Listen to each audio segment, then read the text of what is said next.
Hello, everyone. Welcome to another episode of the Weekend Crusaders. My name is Sean Wasserkrug. With me, as always, is Brian Michaels. And we are here to talk about 5 movies that came out during the weekend of August 6th through August 8th. This, I would say, is it's an interesting list this week. It was definitely one of those that's like, when we read what it was like, I totally forgot that we picked this for this week. Especially like a feature and like just some of the, like I revisited. Those two, I was just like, okay, all right. How are you feeling about this list this week? Kind of the same way. It's like we're hitting kind of that point in the summer where it's, at least from what we picked, it's not blockbusters. I mean, they're just movies that happen to be released in the summer. And I think that kind of creates an interesting list when you have like, a very eclectic bunch. Yeah, it's like August is always like one of those, it's like this is the back end of the summer where they're like, they want it to be a summer movie, but it's not really a good summer movie kind of thing. It's the stuff they release that they kind of, want to put on the summer, but they don't expect it to be a tentpole because they figure the big giant ones earlier in the summer are still playing. So it's like they don't want to try and put out anything major in August. But exactly. I mean, there's some good ones there, some shockers. It's like, oh, they didn't expect this to be as good as it was, but yeah, this whole month I feel like it's gonna be a real weird just assortment of films. Oh yeah, it is. Whereas like July was like blockbuster, and here it's like, okay, which leads us to our feature film, which is one of those movies. It's like, this movie exists. It totally does exist. And I remember we were going through this movie, and Brian, you mentioned it, and I go, wait, is this movie? And you go, yeah. I go, oh, then we're totally picking it, because I remember watching this like crazy when I was younger. And we are talking about the John Cusack summer comedy, One Crazy Summer. One Crazy Summer came out August 8th, 1986, has an unknown budget. We just could not find it. And had a weekend opening of $3.4 million, which was number 4 its opening weekend behind Aliens in its 4th week, The Karate Kid Part 2 in its 8th week, and Friday the 13th Part 6, Jason Lives in its 2nd week. It had a finished box office of $13.43 million. Like I said, and this is the thing, is what I remembered about this is because you said, what about One Crazy Summer? And I was like, is that the movie with the cartoon rhino? And you go, yes. And I was like, hell yes. Because that's like, there's tons of little things I remember about this movie. But one of them is that John Cusack's an artist, and he has this, he's like basically a cartoon rhino with dickhead bunnies. And then there's like a Godzilla scene. And then of course, Bobcat. which I had this conversation with you. I was like, Bobcat or Charlie Day is this generation's Bobcat. And you were like, you pushed back a little, but you're like, yeah, I could see that. But I'm going back and rewatching this movie. Like, I forgot Demi Moore was in it. Totally forgot she was in this movie. Mm-hmm. Jeremy Piven. Totally forgot he was like knucklehead number 2 behind the main like boyfriend. Jeremy Piven, I mean, he's done so many movies with John Cusack, but I believe this is the first one they both did together. Yeah, this movie's just it's like it's right in that kind of like 80s like comedy groove, like The Great Outdoors and Summer Rental, where it's like you watch these all the time when you were younger and you probably don't remember them anymore. And until they just randomly pop up on like Comedy Central one day, you're like, oh my God, I forgot about this movie existed. And that's what One Crazy Summer is to me. Brian, what's your thoughts? I mean, this is our feature film, so obviously you like the film. Yeah, I mean, well, this is, I mean, of course, everyone knows Better Off Dead. Well, not everybody knows Better Off. They should know Better Off Dead. I've never seen Better Off Dead. Basically the same director. He did this movie a year later. Brought John Cusack with him, of course. So it's very much the same style of humor. Like in this one, they have all the animation with the rhino and the bunnies in place of the weird claymation they had in the first one with the hamburger playing Van Halen. So things like that. But this is one of those movies. It's just an all-out comedy. They're not trying to have any super messages there. The closest thing you get is the usual from the 80s, the rich kids versus the not rich kids, kind of thing. It's basically the extent of your conflict. It's just and there's a lot of kind of random scenes of comedy that really don't have a whole lot to do with anything. And I love that kind of movie, especially in the summer. I love that kind of movie. This is a movie that's not trying to do anything except be fun. And that's what I really liked about it. John Cusack, of course, obviously later he did a lot of great films, but as far as really coming into his own and in the prime of his career in that sense, right here is where I think he really kind of took off as a star. Bobcat is just being Bobcat, but it works perfectly for the role they put him in. His scene with the Godzilla costume that he gets stuck in and then starts trampling through the model. And he's got the smoke coming out of his mouth, and there's the flames going. That was the best scene of the movie. I'm like, laughing out loud at that scene. And then they have, of course, they have the one Japanese guy there going, "Oh, this is great." They're like, "Oh, this is great. This is good. Ooh, party." So there's that. I honestly, every once in a while I do forget Demi Moore is in this movie, because I mean this is relatively early Demi Moore. She had done some of that Brad Pack stuff like St. Elmo's Fire and stuff like that, but this is probably the first film of hers that I saw, I think, and I didn't know who she was at the time when I saw it. But I know I really like her in this. I like Demi Moore. She's great. Young, a little different between. I actually enjoy Demi Moore. I don't like all of her movies, but I always like her. But yeah, I mean, this is just a movie that's just a ton of fun with fun characters, a funny script, and it's just like you said, it's one of those that you'll just catch on cable all the time. Be like, oh yeah, I want to watch this movie. Did remind me, because I'm hazy, because like I said, you get all these '80s movies kind of mixed together. Does Summer Rental have a boat race too? Oh, it's been a long time since I've seen Summer Rental. Or am I just come? I don't remember one, but I'm not saying that doesn't mean it didn't happen. I almost feel like they both had a boat race, but like I remember like was it like the almost like Jaws-esque kind of thing with the lobsters in the pool? And no, I'm not going there. I'm talking about when they dump all the lobsters in the pool when he's doing like the Jaws-esque kind of thing. Mm-hmm. And yes, last week Brian did say that we had a shark in this movie. That's my bad, my mistake. It'd been a while since I've seen this. It is not a shark. It was a rabid dolphin. And then he gave me crap because I was like, I don't remember a shark in the movie. You're like, it was a rabid dolphin. Sean needs to watch more movies. It's not because it's not a shark. I mean, I can see where the confusion comes into play, but yeah, it's one of those. It's just one of those movies that it's a fun. Like, it's not trying to be like the best acting. It's not trying to blow you away with its performance or anything like that. It's just about a bunch of friends. Not really, but it's about two friends. They just graduated high school, and they go to Cape Cod, right? Cape Cod? I think so. Cape Cod. And then they that kind of place. I don't know. Yeah, and then they meet these other. Oh, Nantucket. That's what Nantucket. Yeah, that's right. And they meet these other people, and they all become friends over the weekend. I mean, you have the little sister and the ugly dog, which I don't think the dog's ugly. The dog. You don't see the ugly. He's wearing a cone. Yeah, he's just fucked up, And then you got the crazy uncle who's waiting at the phone for the contest. You got the weird grandma. I did that plenty in my day when I was younger, doing radio contests, waiting by the phone. Yeah. I was never one of those people because I was like, yeah, no, they know who they're picking, kind of thing. But I mean, you had like I still remember like when this scene popped up, I was like, oh my god, that was this movie. Was who was the nerdy kid with the army dad? What acting from? Is he Revenge of the Nerds, right? He's not nerdy. He's just kind of the wimpy kid with the army dad. Oh, Curtis Armstrong, yeah. Yeah. Booker. I remember the basket scene, like when they hook him and they put him in the basket. I'm like, generation. Yeah, I was like, oh, I didn't realize that was this movie, but I remember that scene. And they said Demi Moore. I didn't remember Demi Moore, and then like I can't remember if she actually is singing those songs or she's lip syncing. She's probably lip syncing. Probably lip syncing. Although the weirdest thing. Maybe it was just the sync on my version I watched. Anytime she sang a song, the lip syncing was like off, and not just like her when she back. It's like it was like the sound was ahead of the mouth. It was weird. Maybe just on my digital copy did that. I don't recall that, but I mean, because there's one person like I'm pretty sure it was not her though. Yeah, I was like, I'm pretty sure this isn't her, but if it is her, good job, Demi. But it's I'd say like John Cusack. It's one of those things where he's still kind of nerdy looking in this. He hasn't turned into kind of the suave, like not suave, but like John Cusack. He's still kind of like he's kind of stringy and nerdy in this. Like they play it that way, but then he becomes John Cusack by the end of the film, kind of thing. But yeah, it's just a fun summer movie.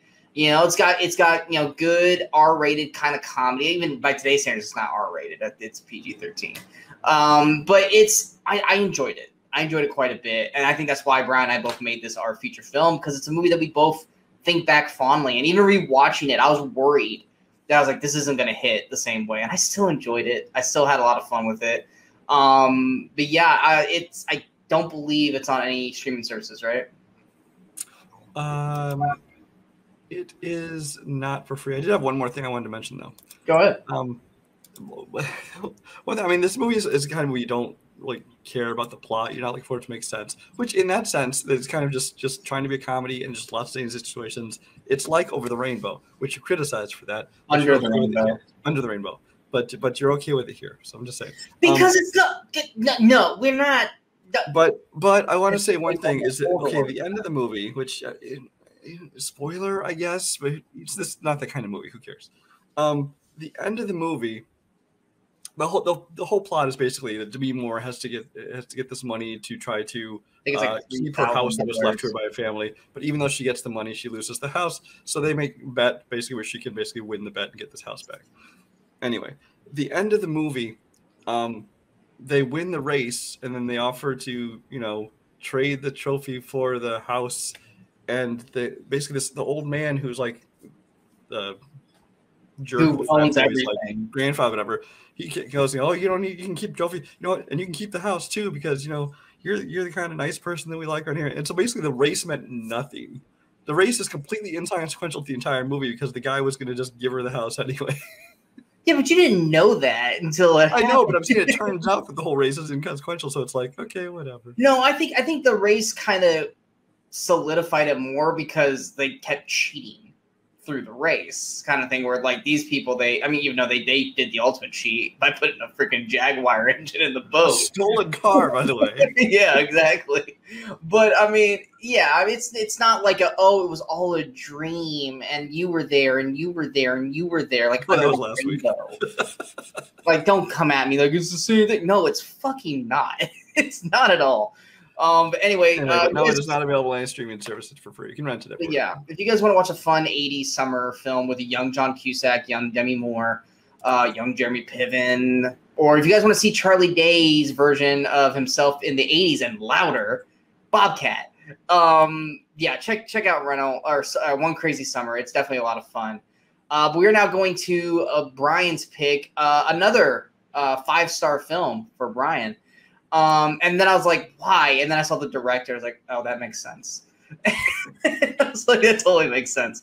But we were talking about the 1999, I don't know what, spy? That's not a spy. Theft film? It's a theft film, I guess. It's a thriller. It's a drama. It's a romance. It's a heist film. I wouldn't even call it a thriller. I'd go heist. Yeah, it's a heist film. It's a rom-com heist. It's a romantic drama with some heist scenes in it. I wouldn't even call it a heist film. Anyway, we're talking about Thomas Crown Affair. Yes. Thomas Crown Affair came out August 6, 1999. Had a budget of $48 million. Had a weekend opening of $14.6 million, which was number 4 its opening weekend behind The Sixth Sense in its first week, The Blair Witch Project in its 4th week, and Runaway Bride in its 2nd week. It had a finished box office of $124.3 million. 69.3 million domestic and 55 million international. Now, Brian, like I said, you gave this a perfect 5 out of 5 stars. So why don't you kick off Thomas Crown Affair? I did. Now the whole John McTiernan thing. Now, I like John McTiernan films, but that really became, in retrospect, I realized that I like a lot of his films. He's made some stinkers too. Don't get me wrong. Basic and Rollerball exist. But I do have like most of his films, but I didn't go see this movie or love it because of him necessarily. I didn't even, really like see the trailers, think I love the story. I basically went and saw this movie because of the cast, because I like Pierce Brosnan, always have. And this is him this is him in the middle of his run of James Bond. Yeah. You got Renee Russo, who I've always liked in everything I've seen her in.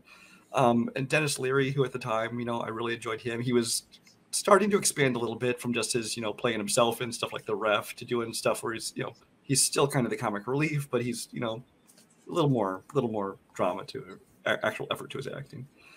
So I went and saw this because, of course, at the time I also just went and saw everything that came out.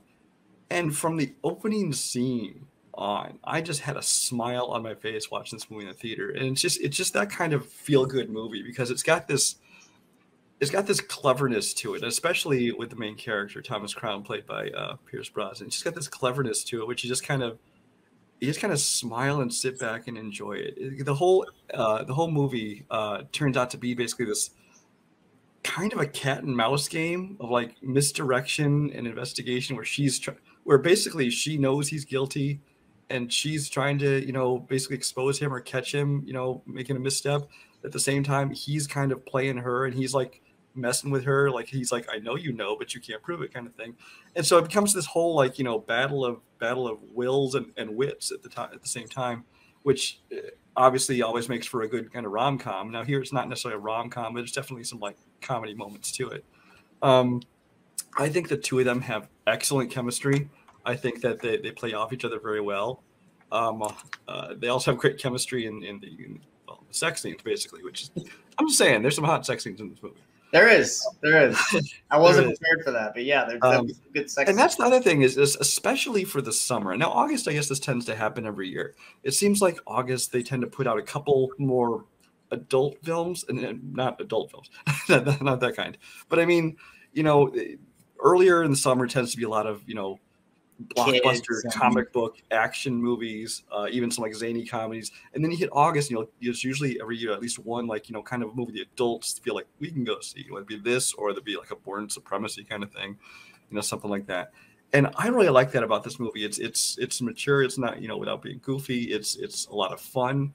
I love the soundtrack to this movie. I think that both the score and all the songs they use, especially the ones they use during the heist, I love the way they use the songs in this movie. And it looks beautiful. I think it's filmed wonderfully too. That's the thing about John McTiernan films is like, you know, from Die Hard all the way, you know, through to this.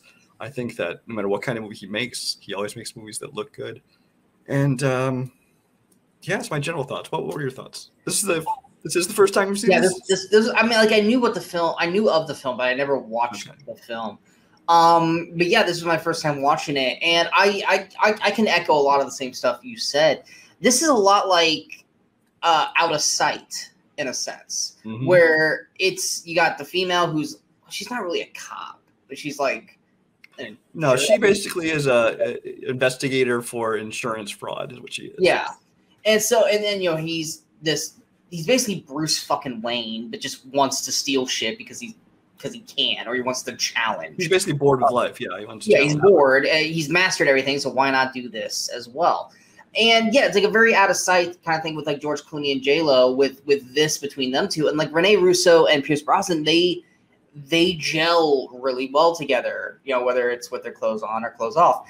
But it's a cat and mouse game. Like obviously like each one feels like they're in control. And then about halfway through the film, you start to see a turn, where you start to see that it's not becoming a cat and mouse game anymore. It's starting to become like infatuation and lust between them, because they both have just gotten to this point where it's like, oh, this is the person for me, and this is the person for me. Okay, now we just need to like, you know, be together. Now it's like, well, now I want this person, but they go against everything that I'm supposed to do. Yeah, exactly. And then it becomes more of a trusting thing. Like I can't trust them, or oh, you're doing this, I can't trust you. No, you can trust me. So it shifts about halfway through the film from a cat and mouse game of I'm going to catch you to, oh my God, I'm falling for this person, but I can't trust them because it goes against all my beliefs, like Brian just said.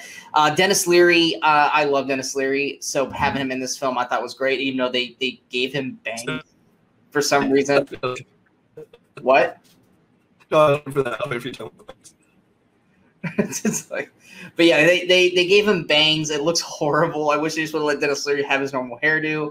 Rene Russo, super sexy in this film. Her first initial scene, not so much, but after that, Rene Russo kicks it into sexy gear like she does in most of her films. And Pierce Brosnan is basically playing James Bond without all the guns for the most part. He's basically being Bond. No, so anyway, what were you? Brian's having technical difficulties like he's been having almost every week that we do the show now. What were you saying? Because we didn't catch any of that, by the way. So whatever you just said, we didn't catch. I was talking about Pierce Brosnan basically being like James Bond. Oh yeah, no, I was just agreeing with you that he's basically playing this, you know, this suave, debonair guy who's kind of always the smartest one in the room, and so it is very much he's a Bond type character without, you know, without the guns. Yeah, without being Bond. Yeah. But yeah, I mean, I didn't like love it like you do, but I mean, I enjoyed it. I liked the heist scenes. I kind of wish there was maybe one more heist scene kind of during the middle of the film, because I felt like we got the heist in the beginning, we got the heist in the end, which heist in the end was a lot of fun. But then it's like the whole middle is just kind of like this. Will they? Won't they? Love you? I feel like the movie. I was just like, we're missing something exciting in the middle. I feel like the movie isn't about him, doing multiple heists. I know. Basically, there's a heist at the beginning, and the heist at the beginning, it just relates to the one at the beginning, which I won't say anything more on that. But that was just, I think, to put him in between just makes him this, serial crook, which he's not, as far as we know. He's not, a regular thief. But it's just one of those things where it was exciting in the beginning, it's exciting at the end. In the middle, it's just like, I feel like it's more of a love story. Well, yeah, it's like I feel like we're missing something like, okay, fine, sex scenes, and it's like, good substitute. Doesn't make the movie necessarily better or worse, except for sex scenes, which I'm not negating sex scenes, especially when they work, and they work in this film.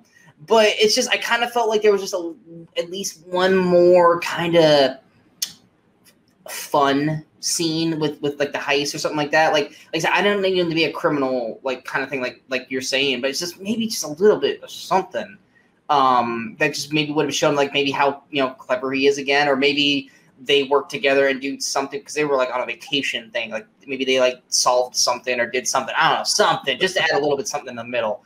But I enjoyed it for the most part. I really did.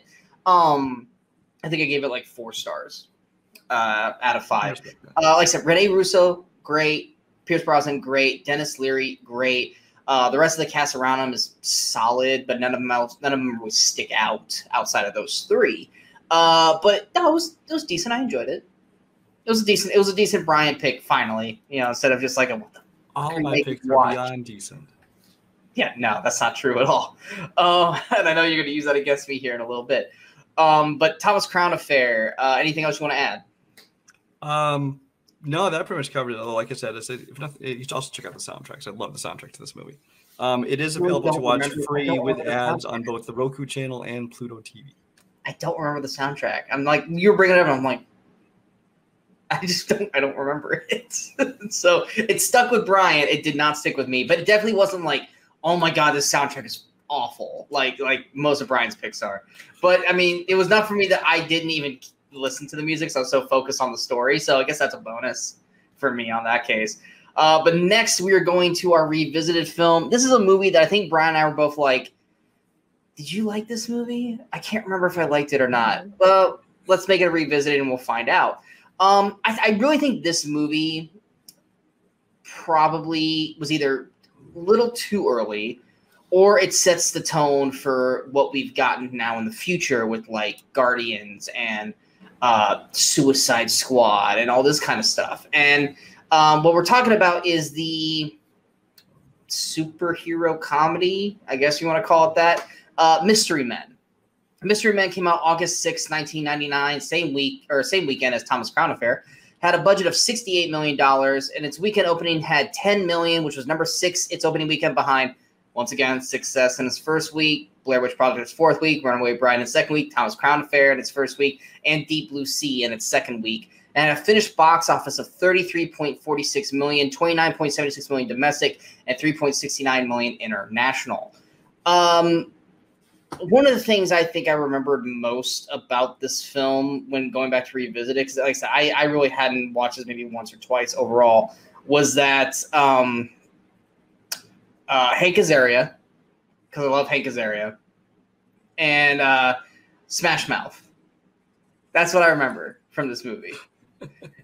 It's like, it wasn't Shrek that started out All-Star. It was Mystery Men. Mystery Men brought Smash Mouth. Actually, it was more like, Can't Hardly Wait, I think, started Smash Mouth. And then Mystery Men just kept them going, and then Shrek kind of topped it off. But, yeah, Mystery Men. It's basically about 5 people who want to be superheroes so bad, but they maybe like 2 of them maybe have the skills it takes to actually really be one. So it's kind of like just a bunch of, not posers, but they're fans that think they want to do more, kind of things. And then you have like the one actual superhero who I don't really recall him doing really anything super in the film. Do you? Does he ever actually? Does Greg Kinnear actually? Yeah, does he ever actually do anything super in the film? I think just in the first scene. Yeah, it's like I don't recall him actually ever doing anything great in the film. Like I don't see any like maybe he's they're trying to bust up the thing at the beginning, and then he comes in and he actually does. But no, but what I'm saying is like except for fighting well, like just except as far as actual powers, yeah, does he fly? What does he do? Like I don't think I ever saw what he did in the film. Well, that's a whole thing I'll get into. Okay. Go ahead then. Go ahead. Because maybe I'm more. I think you're giving it too much credit, saying it was a precursor to things like Guardians and that. I think it's closer to. What I'm talking about like not like a team of like the Avengers or something. It's like it's a team of misfits that are kind of brought together and end up trying to save the day. That's what the Guardians are. They're not, but they're also much more competent. I think this is closer to Super or even Kick-Ass. Kind of some of the people. I think it's real closest to Kick-Ass, honestly. Although it's not nearly as good. Mystery Men is a movie that, when it came out, like you said, I do think it was too early because this was before. This is before even the first X-Men film, so it was kind of before the superhero thing took back on. I think if this had came out like in 2004, this probably would have hit a lot better. Maybe, or if it had come out just as like even after like Iron Man and that, because after the superhero MCU started, before like nowadays you get all these like superhero comedies all the time, but there still weren't any even then. If they wait till a few more of these come out, I think it might have been received better. But it was a little bit early, but it was still something that I thought I'd like. And I went and saw it. I remember not hating it, but not particularly liking it all that much. But I honestly remembered almost nothing about it. I could picture the characters, I could picture the poster, but I couldn't remember anything about the movie because I don't think I've seen it since 1999.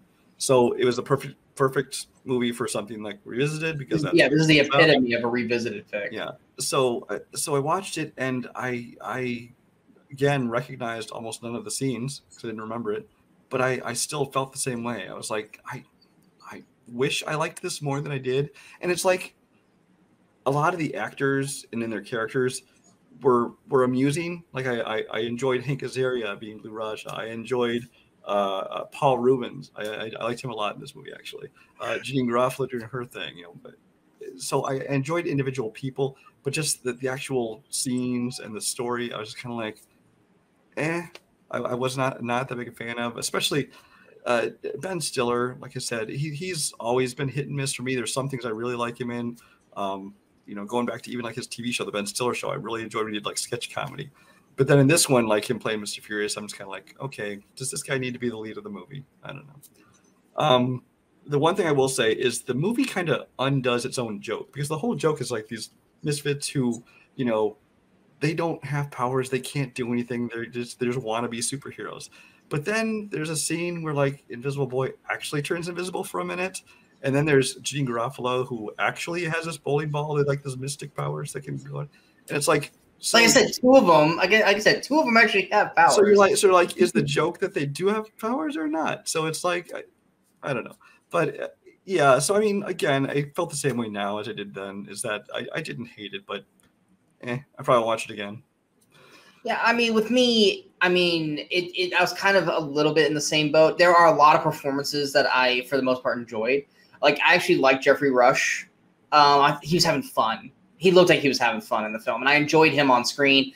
I know he's a guy who I actually respect as an actor very much because of that, because he can do like these serious dramas, and then he gets these comedy roles like this or Captain Barbossa or things like that he sinks his teeth into, and you can just tell he's having fun. Yeah, it's like he's able to just let loose and have fun with any role he does. I mean, I'll admit, like maybe the last Pirates film he did, like I was like, all right, you don't really want to be Barbossa anymore. But in this one, like just like I've never seen a guy just be so into. that I found silly, but oh no, it was silly, but it was like he went for it. He went for it, and I commend him for that. And it's one of those things where it's like his performance, and I know you and I talked about this off screen, but like Eddie Izzard. His performance is not great in the film, but I was just so happy to see him because I love Eddie Izzard. This is kind of before anybody knew who Eddie Izzard was for the most part. He was just doing stand up, and this is actually right at the time when I really got into his stand up, and I loved his stand up back then. And then he after this did some more movies, which actually his movie career has not been great overall. No, it's but more still, like you said, it's great just to see him pop up and stuff. Though. Yeah, when he popped up, I was like, oh, Eddie, I haven't seen that name forever. But like, yeah, like Hank Azaria, that guy should be way bigger than he is. He's so good. He's just so good in everything he does. And how he has not become one of the bigger Hollywood names, it befuddles me that Hank Azaria is not bigger than what he is. William H. Macy is solid in the film. Janine Garofalo, this is probably my favorite Janine Garofalo performance because I don't really like her that much, but I like her in this. Ben Stiller, I agree. He's basically playing Ben Stiller in every movie. It'd be like putting Adam Sandler in here, but have him be like, but you're supposed to have superhero powers, but you're just being Adam Sandler. You're baby man. Like that's Ben Stiller's like, Ben Stiller, you always have a really bad like anger issues. Be that. And it's like, cool. He's being the same character we always see. And even though it's got Claire, is it Claire Forlani? Claire Forlani, completely wasted. Yeah, completely. I love her. I love her. She's wasted so, but it was nice to see her. Kel Mitchell, I like Kel from all that. But I mean, yeah, he's there's no point to him in this movie either. And Greg Kinnear, I guess decent at being an asshole for while he's there. I think Tom Waits was fun in his role. I could not stand Paul Rubens. I don't know.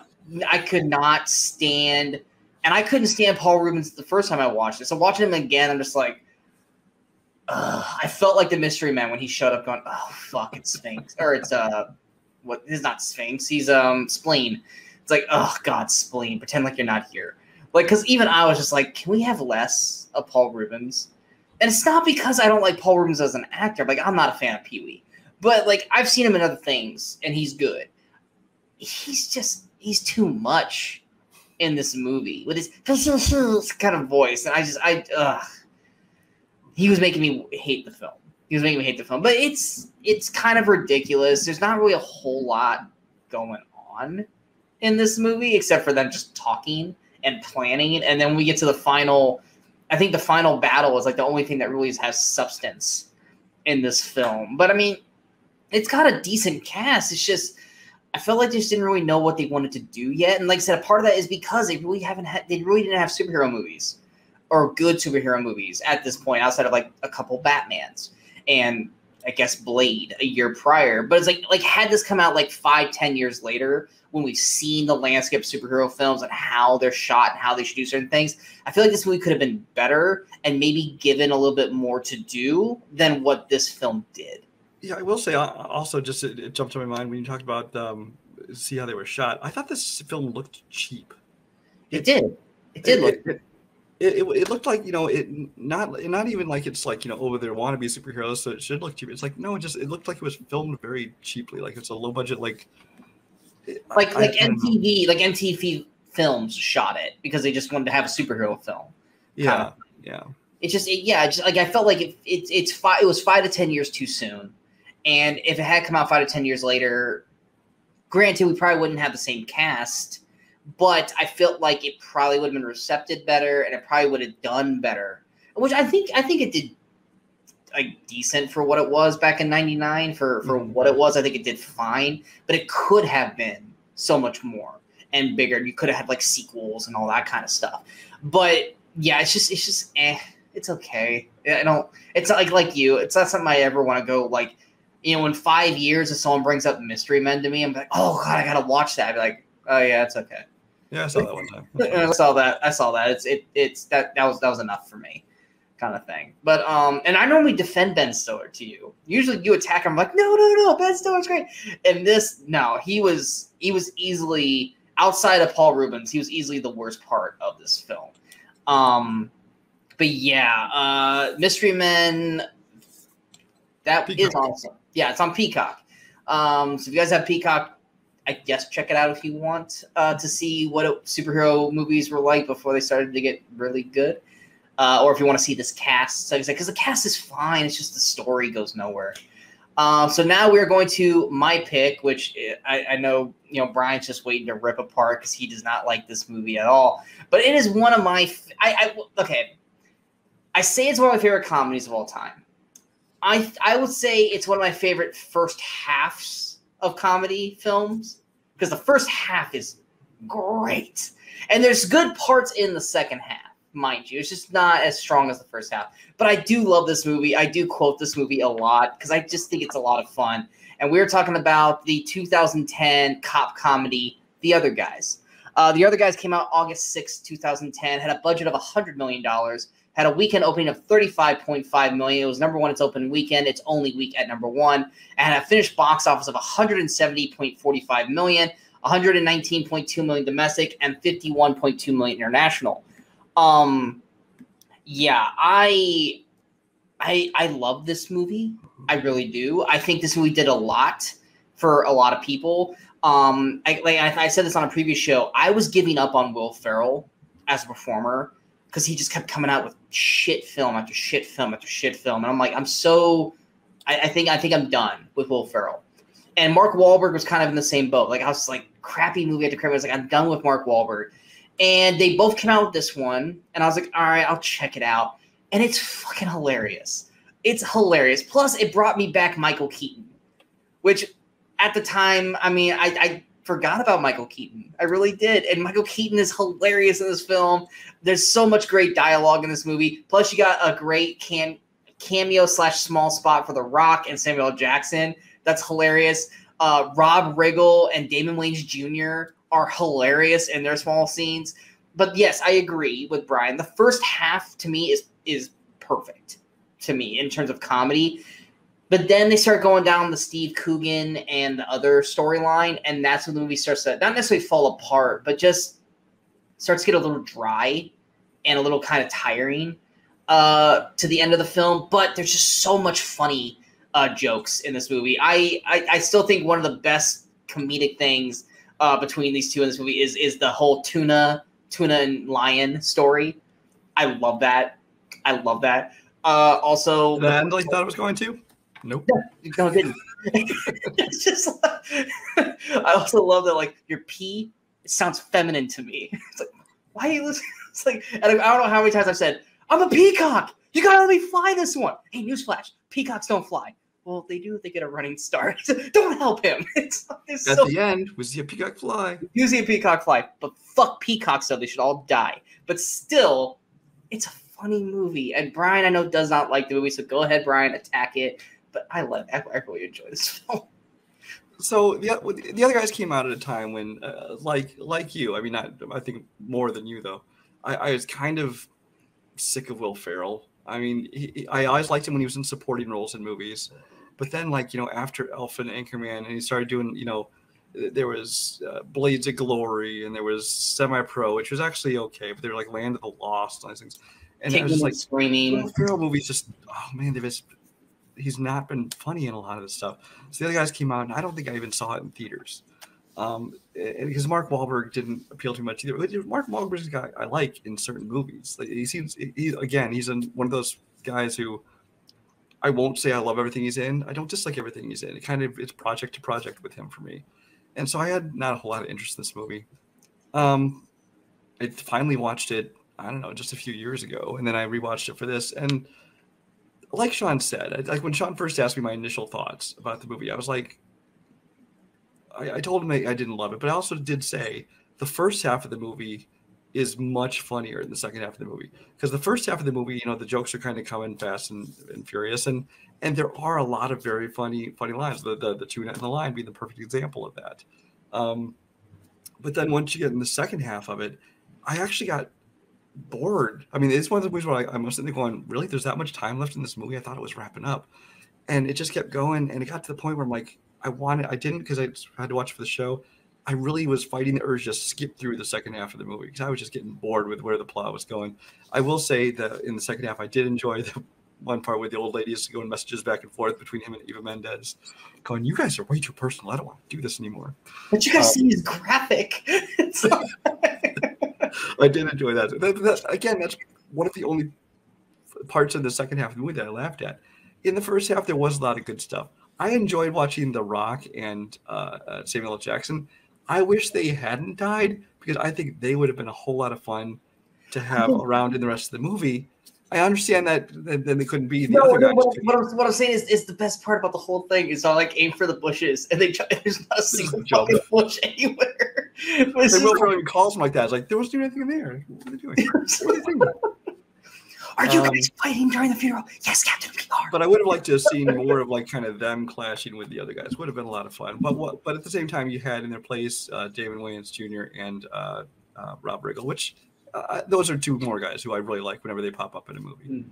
So I'm not going to say I hate this movie. I don't love it nearly as much as Sean. I just think it's a movie that I think fumbled the ball like about halfway through, and that made me. And I think a lot of that fumbling falls on, and I know I'll probably get flack for this because a lot of people like him, and I just don't find the appeal, is Steve Coogan. I don't think Steve Coogan. Yeah, I will agree with that. And he's another one who I've seen pop up in movies, and I don't just automatically dislike the guy. I mean, he's fine in supporting roles a lot of time, but it was just like I just didn't care about the plot in this movie. And when everything focused towards that is when it just everything started to go flat because it's all Coogan driven. We talk about like when One Crazy Summer is like we don't really care that much about the plot of One Crazy Summer. That's fine because it's that kind of movie. When this movie is all about solving this mystery, catching this bad guy, whatever it is. Yeah. And that's focusing on this character. You're like, oh, really? And then Anne Heche is completely like she's in the beginning, she's in the end. Like you expected to see Anne Heche pop up because of her character. And the Michael Keaton thing had been talked up to me so much, and it's like I love Michael Keaton. I love seeing Michael Keaton show up in movies, but in this, it's just kind of anybody could have played this role, and it would not have mattered. I did not find any of his stuff that funny at all, honestly. Oh come on, the whole TLC thing, you didn't like that? That got old fast. No. And then the whole one of my favorite scenes of his is literally when he's doing the store meeting and he starts reading the wrong clipboard about the serial rapist. So he's like, "Oh, wrong job." Well, don't worry about that. Unless you live in that neighborhood. Yeah, walk in pairs, guys. Let's get out there. But again, I think it's like while I like seeing Michael Keaton, anybody could have been in that role. Yeah, but you got to remember, this is when Michael Keaton really wasn't doing much anymore because he did this and then he had Birdman. And it's like all of a sudden it's like, oh my God, Michael Keaton's back. And that was the great part about it. It was like, was he ever really gone? I don't know. But it felt like he was gone. And then he did this in Birdman. And now we got Michael Keaton back. And it's just like, to me, it's like this is what I look at as like his resurgence. And I was happy to see him here. And then like I think him and his banter with Wahlberg and Will Ferrell in this works really, really well. Like I said, there's so many funny lines in this film. Did you yell America right before you hit Yeah. Okay. I was like, I didn't know you could drive a dental dam. It was just there's so many great jokes in this film. Crazy Mike and the Boys. I've used that quite a bit in my personal life. I was just looking after multiplicity. Yeah, the multiplicity. It felt like he just popped up in small roles and things like Out of Sight, of course, and Jackie Brown. He did family film Jack Frost, but he really didn't do much of anything until voicing Cars 3, Herbie Fully Loaded. He was in Cars 1. He was in Cars 1. Was he in Cars 1? Yeah, he was the main. Sorry, it's Cars 1. It's Cars 1. Antagonist. Yeah, Cars 1. But yeah, and it wasn't until I guess after this, and then he did like RoboCop, Need for Speed, Birdman. So yeah. So like I said, that's why I like other guys too, because to me it brought what he was doing back to me, kind of thing. But yeah, other guys, like I said, it's a funny film, but yeah, it's one of those things where I say it's very funny, heavy-handed in the first half. Second half, there's still some good jokes in there, but they're fewer apart, a little far between. And then the ending just kind of just like meh kind of thing. But if you learn anything from this is that if you shoot a Yankee, you should shoot A-Rod, not Jeter, because Jeter. Or just shoot all the Yankees. I'm okay with that. I agree with that comics. I hate the Yankees. But yes, apparently if you shoot Jeter, it ruins your whole career. If you shoot A-Rod, apparently you're a hero, which I always preferred A-Rod over Jeter personally. But anyway, other guys on anything? Never really, no. I thought it was on Netflix, but I guess I'm wrong. Anyway, and there's also an unrated. It was in July. It just left. I don't know. I know it's not right now. Yeah, there's also an unrated cut. I don't think the unrated cut really makes it better than the original cut. But either way, I love this movie. Brian's, I guess, 50-50 on it, which I'll take that. I did concede there is a lot of funny jokes in the first half. So yeah. I also will say this one last thing. We were talking about this with the movie that we're about to ready to bring up. one of the best jokes in this film is when they try to do the walk away from the explosion. Wait, you see where they walk away from the explosion? That's total bullshit. Like the Death Star? Yeah, fuck that movie. That's a great one. And Gator's bitches always be wearing jimmies. Don't forget. But anyway, we're moving on to our stinker. This is a film that I don't think you and I were excited at all to watch. It's like if Megaforce... It was one I was going to watch anyway, so it's good timing. So. It's Megaforce if we had to have a budget. Am I wrong on that? You're not wrong on that. It's Megaforce with a fucking budget. And we are talking about G.I. Joe, The Rise of Cobra. G.I. Joe came out August 7th, 2009. I can't unthink that now. Had a budget of $175 million. Had a weekend opening of $54.7 million. It was number one its opening weekend. And its only weekend number one. Had a finished box office of $302.46 million.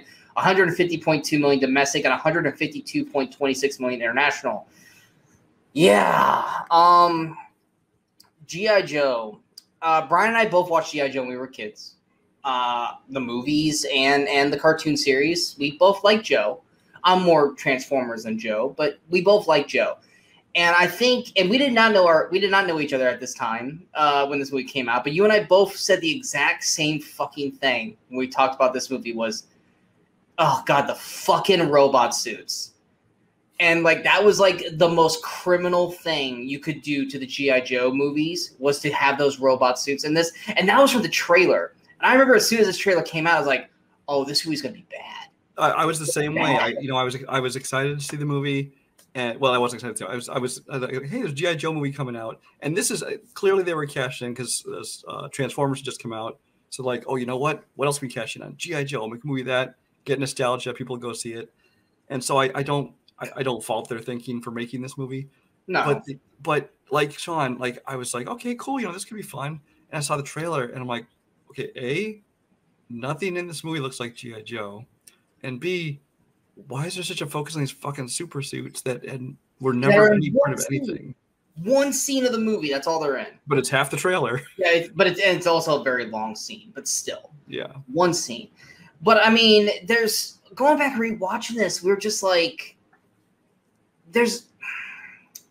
I'm using these words wisely. There's a good movie in there somewhere. Somewhere. It's kind of like how BBS. There's a good movie in there somewhere. It's just buried by a ton and ton of piles of shit. G.I. Joe's the same way. If you maybe got a little bit better actors, which at the time they weren't good. Now we'd be fine with them. And maybe if you change the script up a little bit, you stop making it so futuristic and kind of made it more grounded, this movie could work. But the problem is they wanted to do the same thing that like Battlefield did, is like, oh, we got to make it like Transformers. We got to have super futuristic shit. And we got to do all this. And let's hire all the best or hottest looking actors going today, but not necessarily the best actors going today. And let's just throw them on the screen, CG explosions. That's the movie. We like Channing Tatum. Would you agree? Now? Like, back then, this was shitty Channing Tatum. Well, that's just it. Okay, look, now, when Channing Tatum first kind of showed up, obviously started in like the Step Up movies, things like that. Yeah. But he eventually I think we were the kind of 21 Jump Street with the turning point, where you're like, this guy can have fun. He can kind of we can enjoy this guy when he learned to like make fun of himself, kind of. But even in dramas, I think after that point he started finding his footing. It's almost like just like in the process he finally figured out the combination. Yeah. So when I went back to watch this movie, I'm like, well, was Channing Tatum that bad, or were we just anti Channing Tatum at the time? Like, I swear, the first time the guy opens his mouth, he can't deliver a line and save his life. The whole thing is just him going, oh, we gotta go with these guys. We're very monotone. And the whole thing he's got like this kind of dude bro accent. Even the way he walks, he's like walking around like, hey guys, we gotta go with this. Like, it's just like the only thing I could think Steven Summers gave him as direction is like act military. Okay, sir, we're gonna do that. Okay, sir. But even half the time he didn't have that much. He could do that in his voice. He was just like, okay, sir, we're gonna do that. Okay, sir. Yes, sir. Hoorah.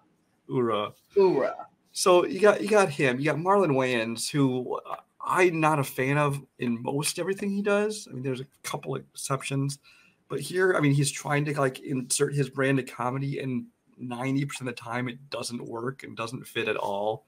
I think when you say that there's a good movie in here somewhere, I think what we're really saying is there's a good movie in this source material. There was nothing in this movie, I think, that could have been salvaged. Like I said, you would have to recast. You would have to recast and rewrite and remake. The rewrites. There's a good movie, and you take all the futuristic stuff and you ground it.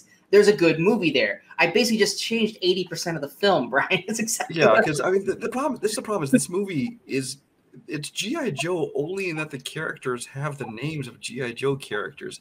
There's like the G.I. Joe unit doesn't even really act like the G.I. Joe unit in the cartoon. Now, not everything has to be slavishly devoted to, mirroring the cartoon. But this one, if you change the names of the characters, you wouldn't even know this was G.I. Joe. It would have nothing to do with it. I mean, the Cobra Commander looks nothing like him, and that's a whole other thing we'll get into. Yeah, we'll get to it. But even the Cobra soldiers and the Vipers and everything, nothing about this, aside from one or two of the vehicles, were like, hey, I had that toy. That was about the extent of it. And that's what this movie should have been. This movie should have been like a fun version of like, if a kid got his toys out and they played with them, you want a big budget movie made of that. I would say almost like A-Team, but G.I. Joe's. Like A-Team knew the film it was. Yeah. And they had fun with it. And they didn't go futuristic. I mean, they had some stuff, but they didn't like overblow it. But it was A-Team. It's like if you would have taken that, and which Retaliation, I think, for the most part, does that. It's just that Retaliation is a much better film. Now, it's not a great film by any means. No. I rewatched that one actually because I went and saw Snake Eyes. I rewatched it last night. I watched Snake Eyes, then I watched Retaliation, then I watched this. And Retaliation, while not a great movie, I still enjoyed it, but it's a giant step up from this one because it kind of found its footing. This one, like I said, had nothing to do with the G.I. Joe. It changed everything. It created this whole backstory for Baroness and Cobra Commander and Duke that never existed. It's like, you can make changes, but they've completely changed everyone's backstories for no reason. And then, okay, the other characters. One thing we got to say, Nightmare Fuel. Snake Eyes' mouth molded onto his costume and his face. That's just like, it just looked ridiculous. And the whole distracted. Like, why does he have a mouth molded onto his hard plastic face? And they were smart to change it going into the sequel. Because it's funny because I looked into that to see, I was like, am I wrong? Did the original action figure have a mouth and I didn't remember it or something? That maybe they were trying to be accurate to the toy or something.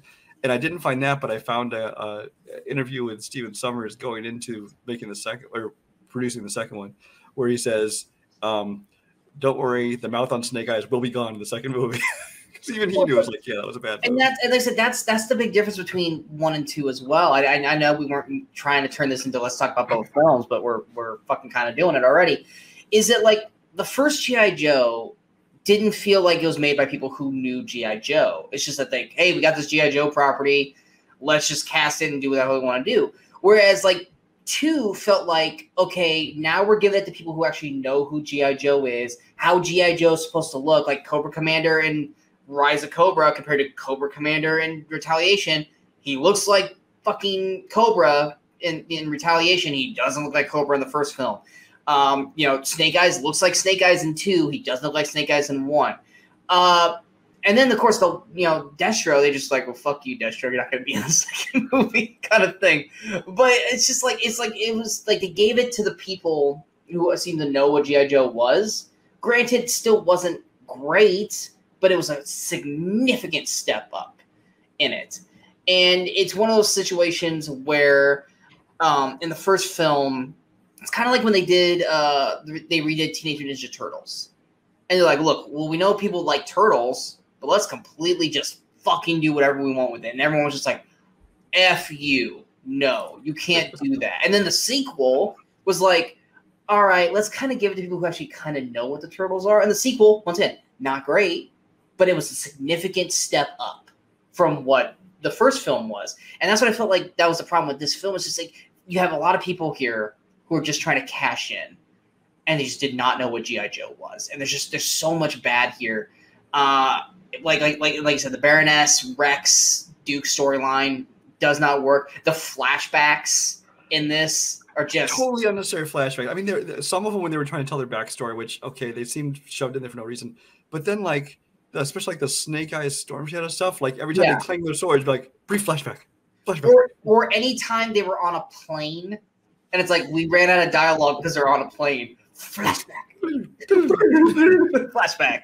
You know, but it's just like, and I think you and I were watching, I was like, outside of like the Baroness Duke Rex storyline, we don't need to see Stormbreaker and Snake Eyes as flashback. In fact, that flashback would make more sense in the sequel. Then why the heck did we get an origin story of Snake Eyes? Because we already know what happened, kind of thing. But it's and then I mean Rachel Nichols, she's not that great as Scarlet, right? Yeah, she's Scarlet. Sienna Miller is not that great as the Baroness. Christopher Eccleston, he's fine, I guess, in what he's doing, but I mean he's not Destro. Dennis Quaid's just being Dennis Quaid. Dennis Quaid is one of the actors. Him and Joseph Gordon-Levitt are the two actors. Like these are good actors who I don't know what they're doing this week. Now, A, paychecks. B, especially in Joseph Gordon-Levitt's case, maybe they're like, hey, you know what? I liked G.I. Joe as a kid. I'd like to be a part of this. But once he saw what they were doing with it, I'd been like, oh, you know what? I'm out. Yeah, but here's Joseph Gordon-Levitt. Good-looking kid.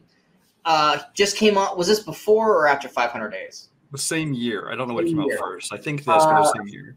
But here's a kid that people are starting to recognize and know, and so let's completely put him behind him in the face, man, like this, and give him a bad wig, and just redub all of his dialogue. Exactly, to the point where I'm going, is this even him? Like, is that even his voice? And like I think you said, like the dialect sounds like him, but obviously it doesn't sound like him. I did look it up, and it is him. He was just doing weird voice. Yeah, I mean, it's not like Tom Hardy as Bane.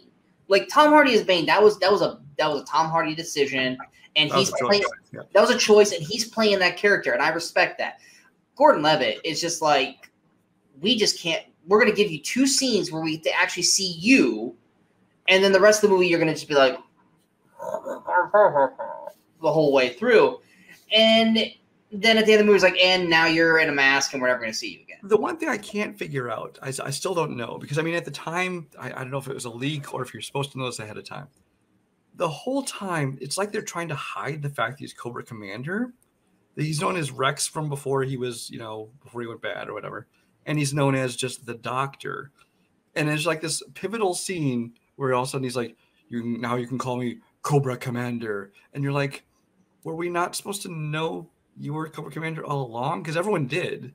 Yeah. So I don't know if that was, but it was like, whatever. Yeah, I didn't care at that point. Like, whatever. There's a movie, another movie. I think it was more recent that was like that, where they were trying to hide the fact. Oh no, it was The Hunt, where they're trying to hide the fact that Hilary Swank was the main bad guy. And it's like, you gave it away in the trailers. Like, we know who she is. Why are you hiding who she is? But and then there was another like movie that was the kind of what we were talking about. I would say recently within the last couple of years, where they took a franchise. You clearly they didn't know what the hell they were doing with it, because it's like, outside of having the same names, these aren't I can't remember what movie it was, but it's like, you take the names away, this is not them. But it's just, Joseph Gordon-Levitt, we both were just like watching this, we're like, man, I feel bad for this guy. I do feel like, bad. Why did he do, like, I mean, like, yeah, it's a paycheck, and I hope he got paid well. Yeah, and plus he didn't not at one point in either of the 2 films did he go Cobra, like he didn't do that once. Like, why the fuck you not let him do the Cobra yell? But I mean, it's just. Well, he wasn't even Cobra Commander in the second movie. No, yeah, they cast someone else because you didn't have to. He's basically a Shredder, generic dude behind a mask that has a force, and it's just like, okay, fine, And apparently they didn't want to hire Eccleston again, so they just knocked Destro completely out of the film. But I mean, it's just, this film is just kind of a mess. It's one of those things where it was like. I think when we were watching it, we're like, is this scene still going on? It was like an hour-long final set piece. Oh, the final set piece. And as soon as it started, as soon as they put on the suits, we're like, oh, God, here come the fucking suits. And sure enough, it's just them. That's the middle of the movie. That's not the final set piece. That's the middle. Oh, yeah. Well, okay, there's that. Okay, there's that scene goes on forever. Yeah. And then we yeah, were the talking, last, we were talking about how many people they killed. How many people they killed in that well, middle. yeah, this is one of those movies where it's like they're just killing. There had to be gigantic civilian body count. They might as well let the it's a chase big weapons go off. sequence. It's a car chase sequence, but there is like hundreds of cars being obliterated. It's like F9 with the magnet level, like death number. But you're right. That was the middle, and then the final scene. It just went on, and it did the same thing where it got into action fatigue. Where at some point I was like, would you just fucking end? I don't even care what happens anymore. Just end. Because they try to do like a Star Wars like fighter pilot battle, but it's underwater.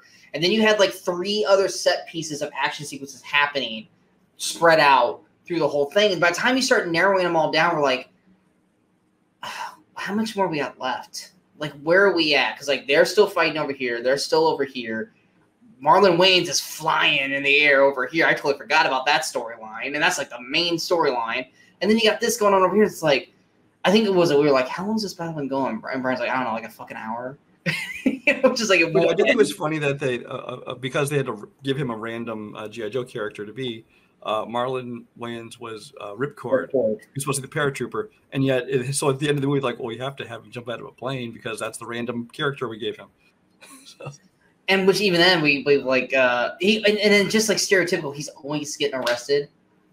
It's just like he gets arrested twice in the film, and just like no one else. Black man can't catch a break.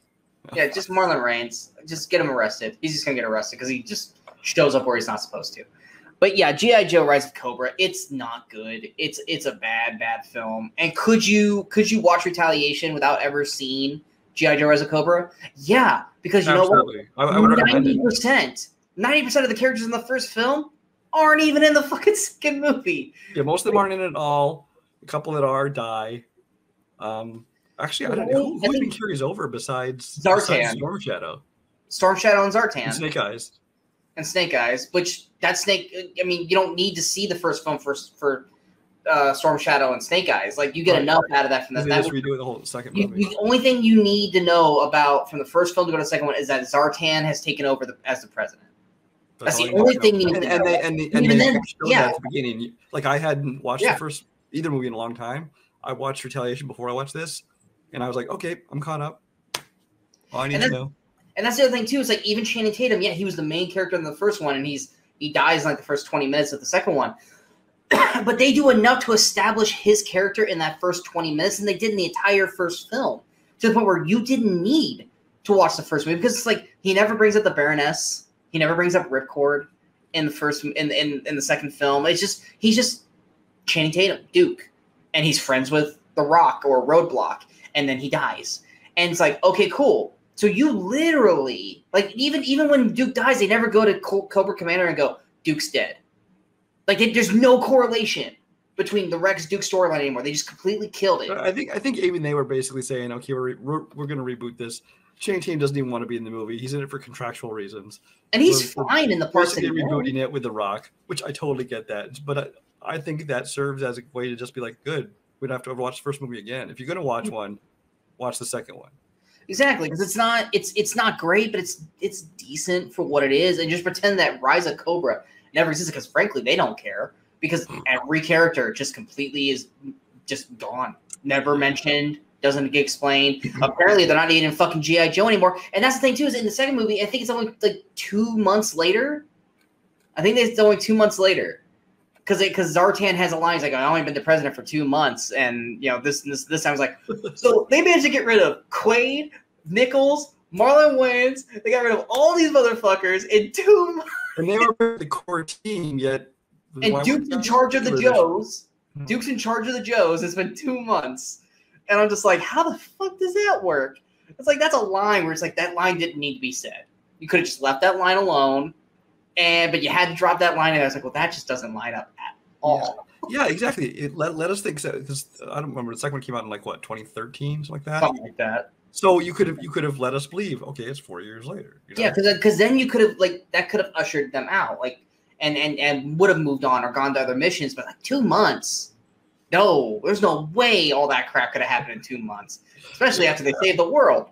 Plus, I mean, 2 months they would still have been talking about Paris. And what happened to Paris? They didn't no mention of that. And then, man, they really have something against Europe in these movies. Have you noticed that? Yeah. Wow. Yeah, Paris, all they do is wipe out the Eiffel Tower. Then they wipe out all of London in the second. But in the sequel, yeah, they just like buy London. Which again, body count, okay. Whew. Yeah. Thanks, Joe's. Exactly. Go, Joe. Like, oh, well, let me mention that. Okay, because they did make sure they made this movie like, you know what, we have to shoehorn in all of their catchphrases. So somebody says, you know, knowing is half the battle. Somebody actually uses the term kung fu grip. Somebody uses and then actually I think it's is it Adewale that says Yo Joe. Yo Joe, but he says it so little. He's just like, Yo Joe. I'm like, at least say it, Yo Joe, if you're gonna do it. It's when he's alone. It's when he's alone in the water pilot ship. Yeah. It's like, Yo Joe. It's like, you know, but speaking of line readings, the one other thing I want to mention is I think we knew we were in trouble like very early, like one of the first scenes of the movie, where I think it was a helicopter pilot or somebody like sees this like rocket or whatever coming that's gonna like blow up. It's just like what does he say? What does he say? Is it oh my god or oh god? Like, oh my god. He's like he knows. It's like oh my god. It's just like oh my god. It's like it's the most flat line reading. And we're like, oh, wait, we're like, that's your reaction when you're about to die? Oh god. Yeah, we're like, oh darn. Yeah, it's like, ah, shucks. Oh, it's not like I have a new life because it's a video game. But anyway, that's our episode. We hope you guys enjoyed this episode of the Weekend Crusaders. If you did, go ahead and hit that like, share, and subscribe button to the channel so you guys stay up to date while the latest videos pop up on the Movie Crusaders. Of course, don't forget to follow us on all the social media outlets you see below. Coming up next, Suicide Squad came out today, so there will be a review for that. The Suicide Squad. What? Make sure you say the Suicide Squad. Oh, I thought this one was just Suicide Squad. No, the first one was Suicide Squad. Okay, so the Suicide Squad. The Suicide Squad. I know I'll have my review. Brian, do you want to do a spoiler review for the Suicide Squad? I'm asking you right now on the spot. Sure. All right, so we'll probably have a spoiler review. Might not be out this weekend. It kind of depends on our schedules. Obviously, we're both going to watch it. Well, I saw it last night, as far as you guys know. So there you go. Yeah, I mean, we're both going to watch it. I just don't know when availability-wise if we're going to be able to do it this weekend. But there will be a spoiler review of Suicide Squad from us. And then I think the following week we got Free Guy finally, which has been my most anticipated film for like the last 2 years. As of now.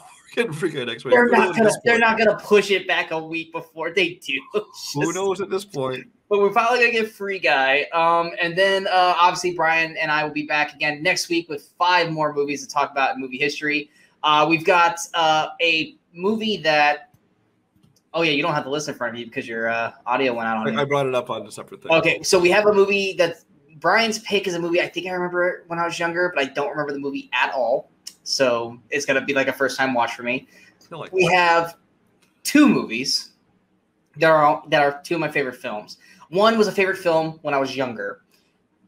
I have not watched it in a very, very long time, and I'm terrified to watch it, hoping that it ages well, because I don't want this movie to be, soured in my brain. Shut up, Brian. And then the other one is easily one of my top 10 favorite films of all time. I've watched it more times than I can count. I could probably quote the entire film. I love it so much. Then we got a rom-com that is a surprisingly really good film. I think it might have been you a couple years, like a year or 2 back. You were like, you should really check out this movie. It's actually really good. And I was like, okay, I will. And I was like, that was pleasant. I really enjoyed that film. So we're going to talk about that movie. And then we've got a stinker that has the name of something that a lot of people love, but it's not that movie. And we're going to see exactly how bad this one is. Because I remember when that one movie came out, they go, not this one, this one. That's why I added a word to the title. Exactly. But figure out what those movies are. We'll be back next week. My name's Sean Wasserkrug. That's Brian Michaels. We are the Weekend Crusaders. Until next time, in case we don't see you, good morning, good afternoon, and good night, Movie Crusaders.